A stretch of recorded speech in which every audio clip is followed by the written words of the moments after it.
profesor y compañeros, mi grupo, que está conformado por Katia Vega, María de León, Ángel Díaz y mi persona, Dayanis Encarnación, tenemos el gusto de presentar el tema de conmutación de cargas inductivas. ¿Qué son las cargas inductivas? En la electrónica moderna es sumamente normal que los circuitos de control digital, como lo son los Arduinos o microcontroladores, necesiten activar cargas pesadas, cargas que necesitan demasiada corriente, como lo son los motores de corriente directa, los solenoides para abrir puertas o relés para activar luces. Todos estos tienen algo en común. Lo que tienen en común es que en su capa interna están conformados o están hechos de una bobina de alambre, es decir, que son cargas inductivas.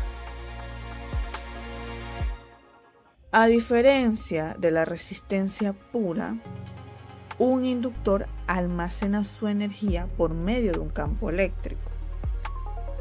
Es decir, que este almacena la energía por medio de la corriente que circula a través de él. Como acabamos de ver, este pulso de voltaje inverso es un peligro latente. En un circuito típico, utilizamos un transistor como interruptor electrónico para encender y apagar la carga inductiva. Cuando el transistor se corta para apagar el motor o el relé, el pico de alto voltaje inducido busca desesperadamente un camino para descargarse. Este pico impacta directamente entre el colector y el emisor del transistor. Si este voltaje supera el voltaje máximo de ruptura del componente, conocido en las hojas de especificaciones como VCO, el semiconductor sufre una ruptura por avalancha. En palabras simples, el transistor se destruye de forma inmediata por sobrevoltaje.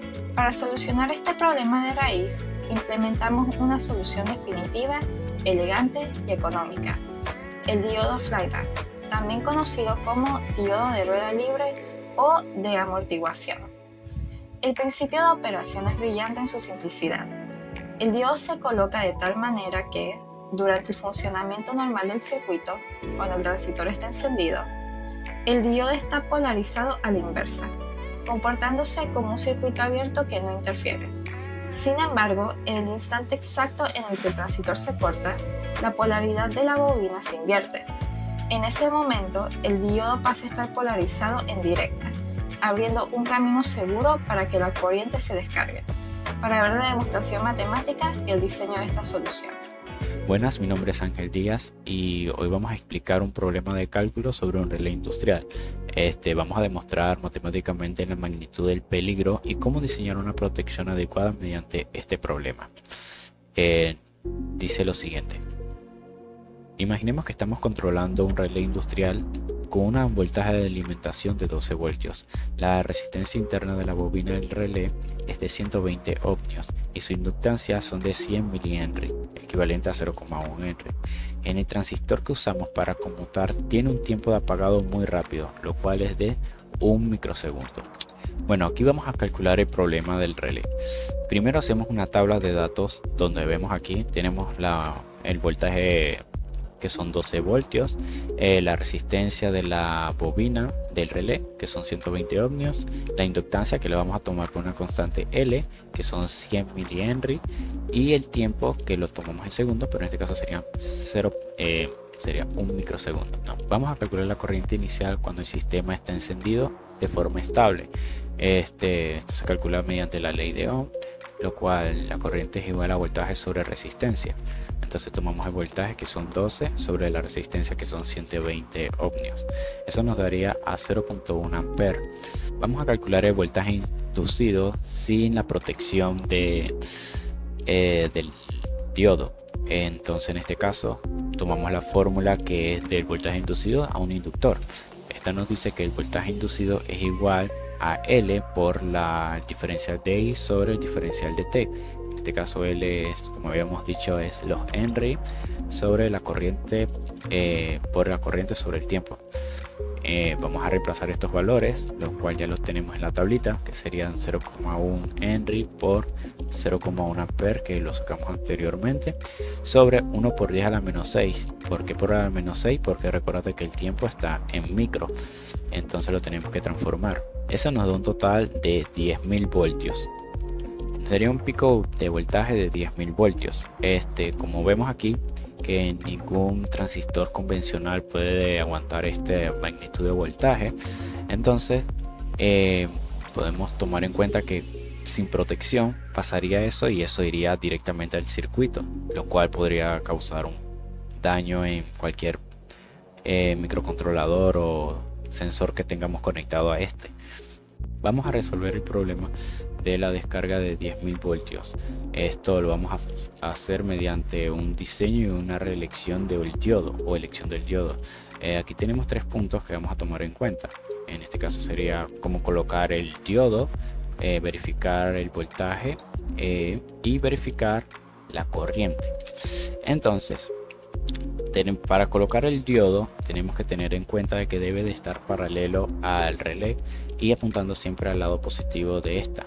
Entonces va a ser como una polarización inversa. La verificación de la voltaje inverso de ruptura debe ser mayor al voltaje que no conduzca normal en estado normal. Como nuestra fuente es de 12 voltios, el diodo debe ser de mayor o igual a 50 voltios. O sea que esto sería casi perfecto porque es mucho mayor que el inducido en el sistema. Y la corriente directa máxima debe soportar al menos la corriente de la bobina del corte. Nuestra corriente es de 0,1 ampere, lo que habíamos calculado anteriormente. Al terminar de buscar los datos y hacer una pequeña búsqueda, podemos decir que el diodo 1N4007 es uno de los candidatos a elegir, ya que cumple sobradamente con las expectativas, como dice aquí. Entonces lo que hace es que limita el voltaje pico de 10.000 voltios y lo reduce a 0,7 voltios, lo cual hace de que el transistor no se dañe. Con esto ya quedaría resuelto el problema del relé industrial. Para cerrar nuestra exposición, analizaremos cómo la industria electrónica ha llevado esta solución técnica al siguiente nivel de optimización, mediante los transistores BRT o Bias Resistor Transistors. En el diseño de circuitos industriales, controlar un transistor no solo requiere el diodo flyback que explicó Ángel, también exige colocar resistencias en la base para limitar la corriente y evitar activaciones falsas por ruido. En tarjeta de circuitos impresos masiva, colocar un transistor, el diodo y 2 o 3 resistencias externas por cada carga consume un espacio valioso y aumenta los costos de ensamblaje. Los BRT solucionan esto integrando la red de resistencia de polarización base-emisor directamente del mismo encapsulado de silicio del transistor. Al combinar estos elementos en un solo componente minúsculo, se logra un ahorro crítico de espacio en las PCBs y se reduce significativamente la lista de materiales y los tiempos de fabricación. Y como futuros profesionales, entender el comportamiento de las cargas inductivas es vital. La omisión de un diodo flyback de unos pocos centavos puede arruinar equipos industriales de miles de dólares debido a los picos de voltaje que acabamos de calcular. La combinación de una correcta protección contra transistores junto con tecnologías de optimización de espacio como los transistores BRT representan el estándar de oro en el diseño de hardware robusto, eficiente y comercialmente viable para la industria informática y electrónica actual. Muchas gracias por su atención.